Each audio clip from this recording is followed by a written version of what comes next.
وكم من سقيم عاش حينا من الدهر، وكم من فتى أمسى وأصبح ضاحكا وأكفانه تنسج بالغيب وهو لا يدري.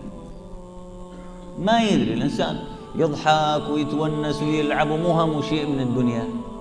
بعد ساعة مات فلان، لك يا جماعة والله قعدنا مع بعض وهلا وكذا، لك يا جماعة والله صحتوا عليه، يعني لازم ما يموت.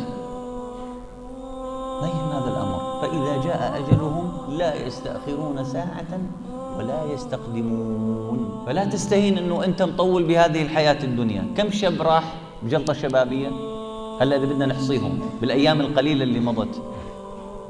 لا تفكر أنه المريض هو اللي يموت. أحد الصحابة على ما أظن سعد بن أبي وقاص يمكن، كانت له بنية واحدة وكان على فراش مرضه وظن أنه مات، ودخل عليه النبي عليه الصلاة والسلام. نعم. فقال للنبي: يا رسول الله، قد كتبت وصيتي وفعلت يعني ما أوصاني به ربي جل جلاله. فظن أنه الموت.